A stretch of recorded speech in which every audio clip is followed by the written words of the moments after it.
যেই ব্যক্তি নামাজ না পড়ে কবর ঘরে যাবে, ফজর নামাজ না পড়ার কারণে আল্লাহ তাআলা ওই নাফরমান ব্যক্তির কবরের মধ্যে এমন একটা বড় সাপ পাঠায় দেবে।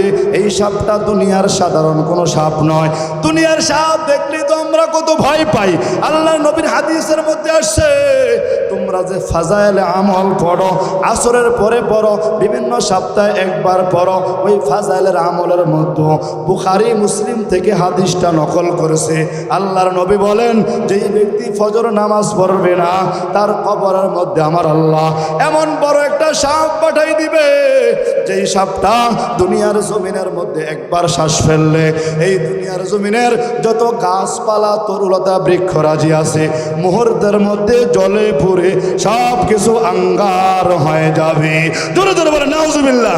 আল্লাহ নবী বলেন, এই সাপটা আসিয়া একটা এলান করবে, এই নাফরমান বেঈমান শুনো, তুমি দুনিয়ার জমিনে ফজর নামাজ পড়ো নাই, আমার আল্লাহ তাআলা ঘোষণা করেছে তোমাকে ওই নামাজ না পড়ার কারণে ফজর থেকে নিয়ে জোহর পর্যন্ত দংশন করে করে শেষ করে দিতে। আবার আসরের সব জোহরের সময় আরেকটা সাপ আসিয়া বলবে, আল্লাহ তাআলা আমাকে পাঠাইছে তোমাকে জোহর থেকে নিয়ে আসর পর্যন্ত দংশন করতে। আসরের সময় একটা সাপ আসিয়া বলবে, তোমাকে আসর থেকে নিয়ে মাগরিব পর্যন্ত। মাগরিবের সময় একটা সাপ আসিয়া বলবে, এ নাফরমান বেঈমান জানো, আল্লাহ তাআলা পাঠাইছে তোমাকে মাগরিব থেকে নিয়ে ঈশা পর্যন্ত দংশন করতে।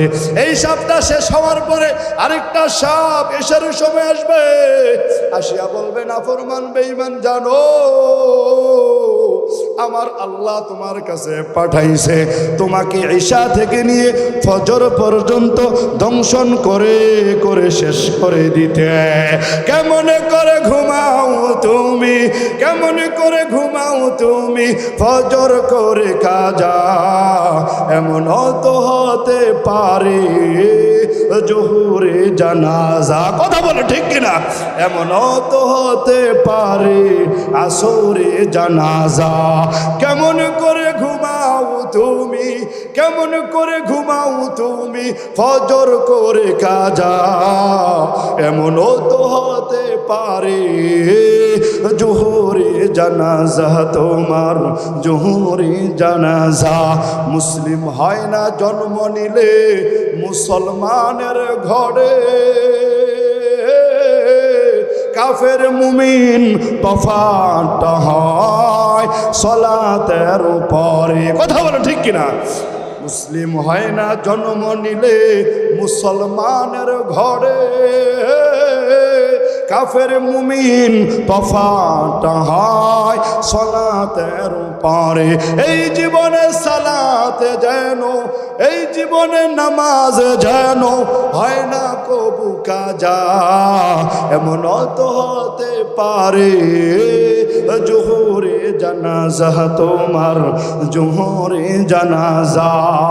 বেনামাজির লাশ কবরেতে রাখবে রে যখন,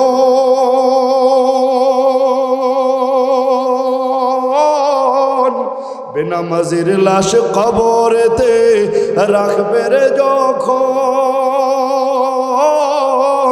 মাটির চাপে পাজরের হার ভাঙবে রে তখন। বিষাক্ত ওই সাপের ছোবল, বিষাক্ত ওই সাপের ছোবল, বেনামাজির সাজা এমন তো হতে পারে জোহরে জানাজা তোমার। কুদরত কি तमाशाए मदीना की गली में, कुदरत की तमाशाए मदीना की गली में, जन्नत की नमूनाए मदीना की गली में, जन्नत की नमूनाए मदीना की गली में। मैं दूर हूँ मजबूर हूँ ऐ सैयद आलम, मैं दूर हूँ मजबूर हूँ ऐ सैयद आलम, दीदार दिखाते नहीं आवाज सुना दो, दीदार दिखाते नहीं आवाज सुना दो। কে বহালো নদী দিবস রাতে দক্ষিণ হিমেল বায়ু,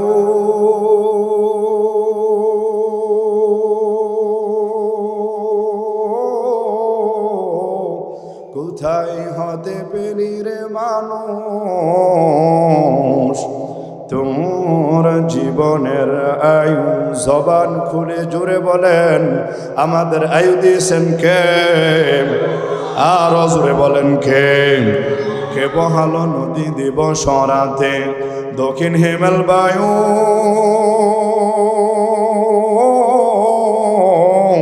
কোথায় থেকে পেলি রে মানুষ তোর জীবনের আয়ু?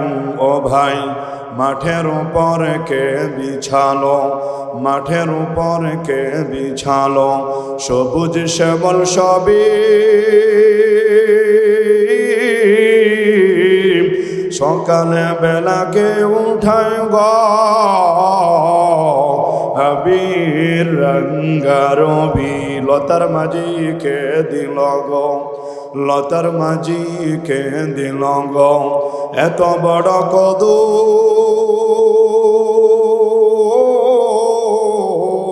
কারা দেশে হে মৌমাছিরা মৌচাকে দেয় মধু। আল্লাহু আকবার বলেন। শিমুল গাছে কে দিল গো, শিমুল গাছে কে দিল গো নরম নরম তুলা,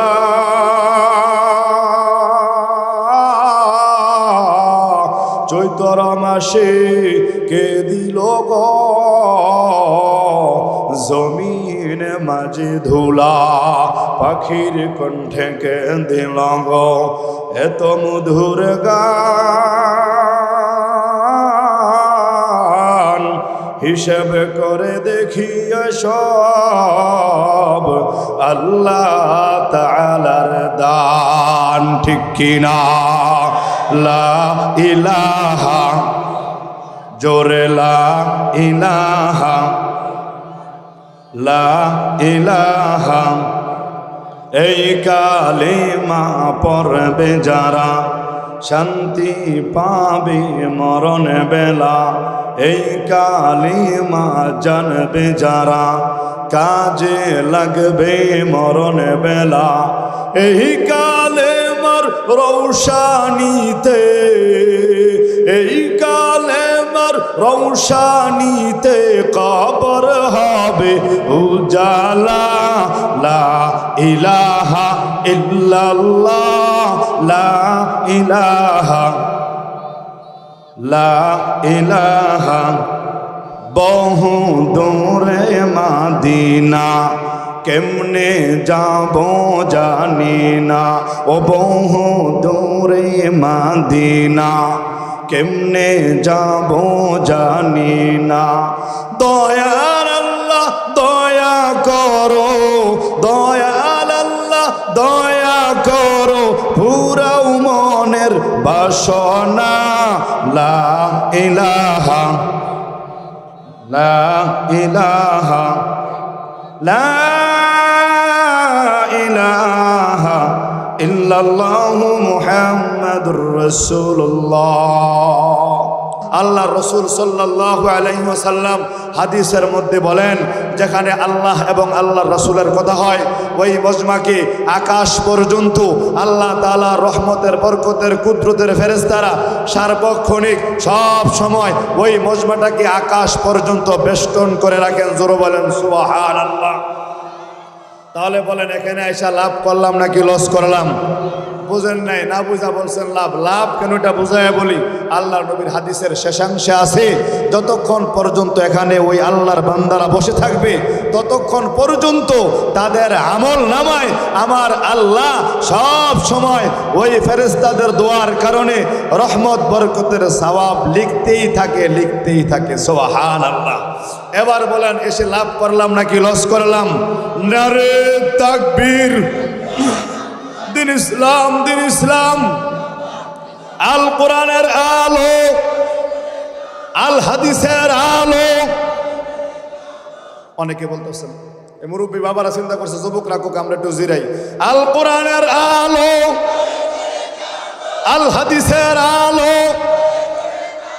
কোরআন হাদিস যেখানে, গান বাদ্য যেখানে, বাস প্রথম সেমিস্টারে আপনারা পাশ করছেন, আগের মতোই সচেতন আছেন। বলেন আলহামদুলিল্লাহ।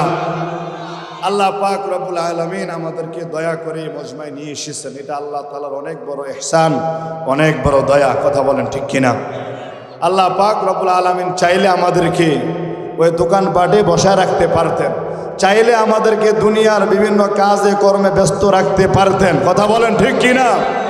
একই সময় অনেক মানুষ হসপিটালের বেডের মধ্যে কাতরাচ্ছে। কথা বলেন। একই সময় অনেক মানুষ দুনিয়ার ব্যস্ততা নিয়ে বিভিন্ন জায়গায় দৌড়াচ্ছে, অফিস আদালতের মধ্যে সময় নষ্ট করতেছে। কিন্তু আমার দয়ার রব আল্লাহ আমাকে ভালোবেসে এখানে নিয়ে এসেছেন, এজন্য রবের শুকরিয়া আদায় করা যায় কি যায় না? জোরে বলেন আলহামদুলিল্লাহ। আল্লাহ পাক রব্বুল আলামিন আমাকে আপনাকে দুনিয়ার জমিনে মানুষ বানিয়ে পাঠিয়েছেন। এক্ষেত্রে কি আমরা আল্লাহ তাআলার কাছে কোনো আবেদন করেছিলাম, না আল্লাহ তাআলা নিজেই দয়া করে মানুষ বানাইছেন? কথা বলেন, কে দয়া করে বানাইছেন? আল্লাহ তাআলা যদি আমাদেরকে গরু ছাগল বানাইতেন আমরা কি বাধা দিতে পারতাম? কথা বলেন না কেন? বাধা দেওয়ার কারো অধিকার ছিল না। আল্লাহ তাআলা যদি আমাদেরকে অন্য কোনো গাছপালা তরুলতা বানাইতেন, পৃথিবীর জমিনের কারো কোনো সাধ্য ছিল না, কোনো নেতা বলেন খেতা বলেন কারো কোনো সাধ্য ছিল না সেখান থেকে ফিরে আসতে। আমার দয়ার রব আল্লাহ তাআলা আমাদেরকে মানুষ বানিয়েছেন ভালোবেসে। কথা বলেন ঠিক কিনা? আল্লাহ তাআলা বলেন, وَإِذْ قَالَ رَبُّكَ لِلْمَلَائِكَةِ إِنِّي جَاعِلٌ فِي الْأَرْضِ خَلِيفَةً। আল্লাহ তাআলা বলেন, এ দুনিয়ার মানুষ শুনিয়া লও, আমি আল্লাহ আসমান বানাইলাম, জমিন বানাইলাম, এই যে পাহাড় পর্বত দেখো, নদী নালা দেখো, এই সব কিছু আমি আল্লাহ তোমার জন্য বানাইলাম।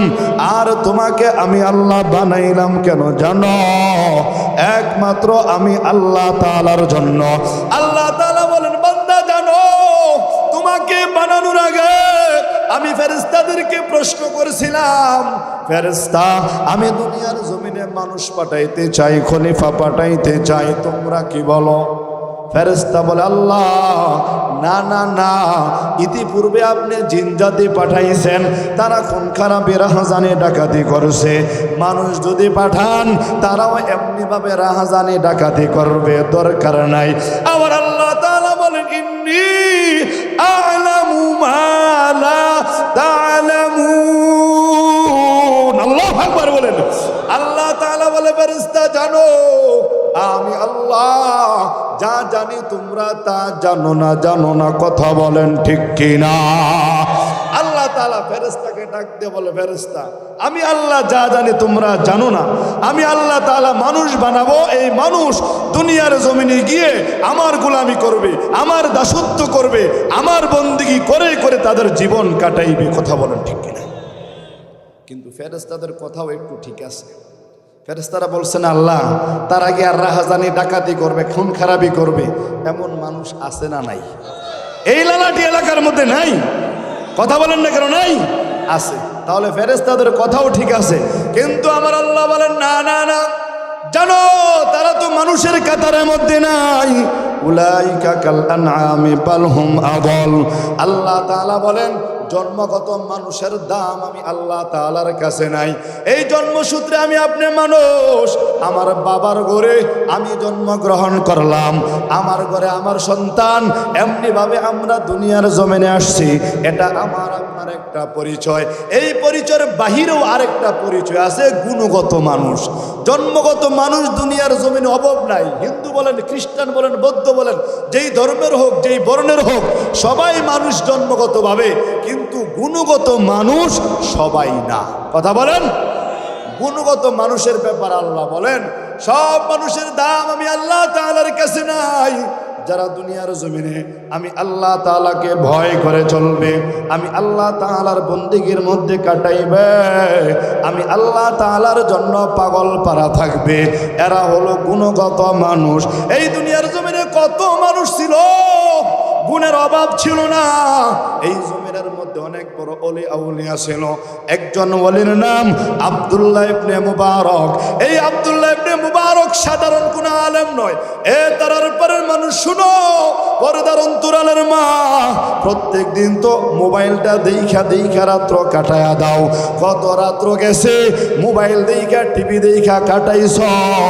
এই মাহফিল বছরে একবার হয়, নয়, যায় নামাজটা ঘরের কর্নারে বিছাইয়া একটু বসে যাও, তোমাদের আগের ইমাম সাহেব কি সবকগুলি দিয়া যায়, একটু মন ভরে শোনো, তোমাদেরকে অনেক মোহাব্বত করে।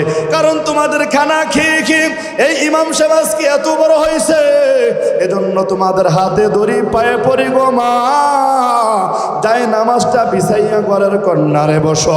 আব্দুল্লাহ ইবনে মুবারক সাধারণ কোন আলেম নয়, বলে কেমন আলেম? জগৎ বিখ্যাত মুহাদ্দিস ছিল।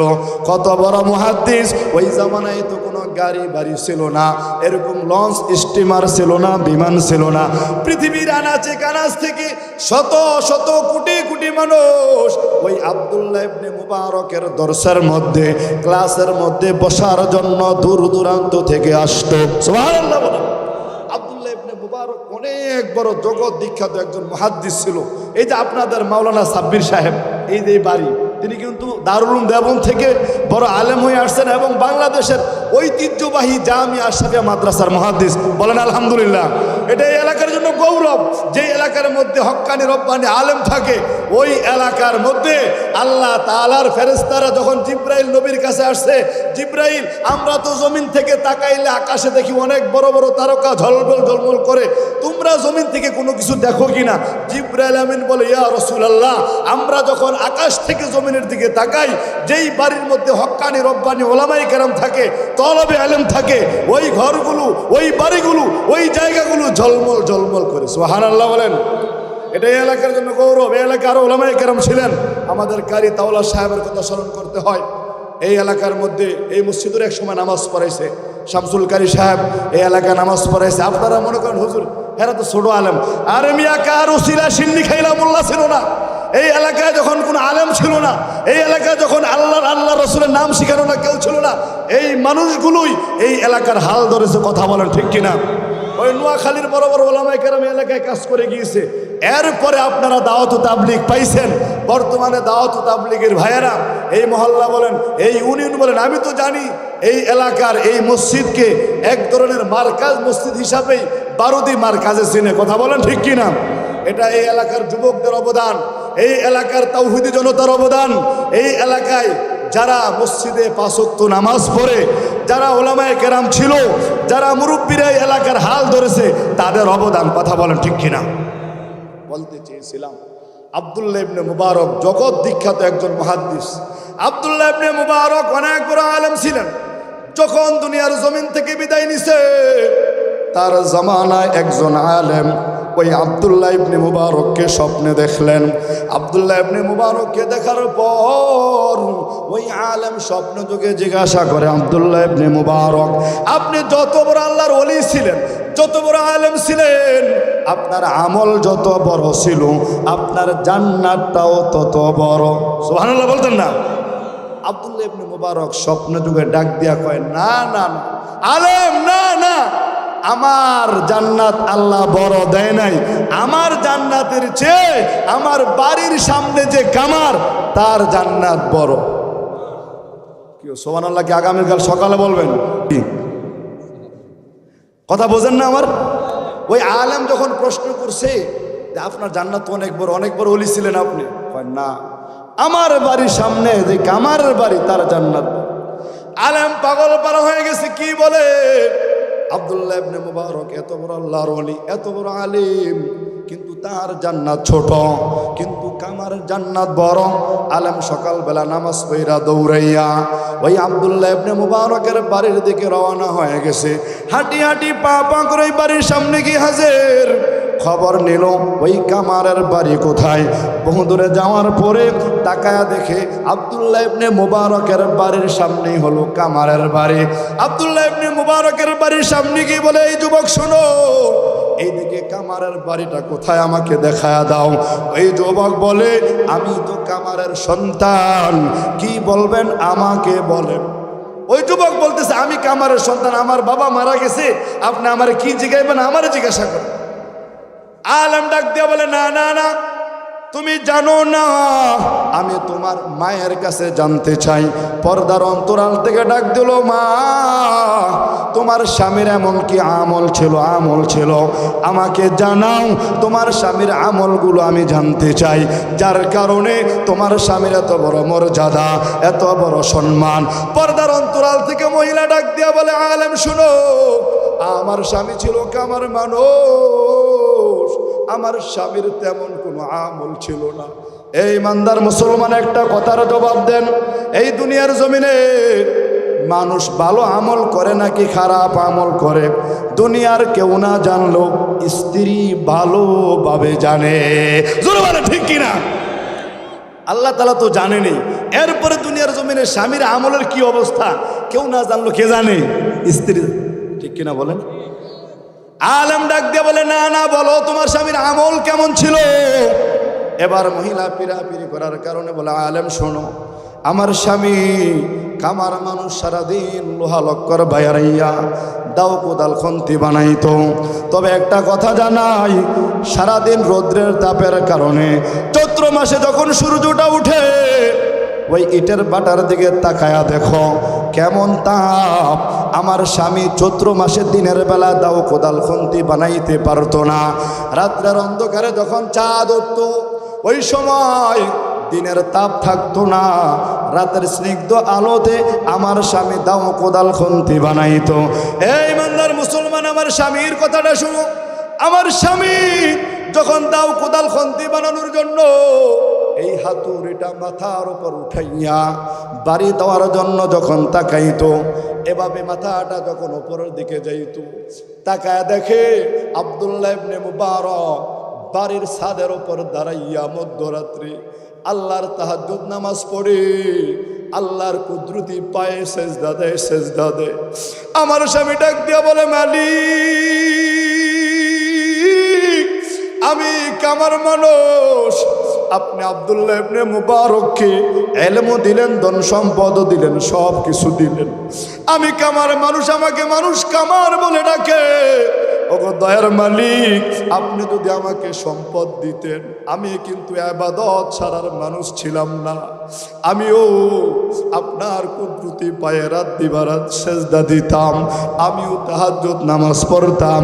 ও আলেম জানো, আমার স্বামী এভাবে কান্না করে করে আল্লাহর কাছে বিচার দিত, ওগো মালিক তুমি আমাকে সম্পদ দাও নাই, ইলম দাও নাই, হাসরের ময়দানে তুমি আমাকে কামার বলে ডাক দিও না। আল্লাহু আকবার বলেন।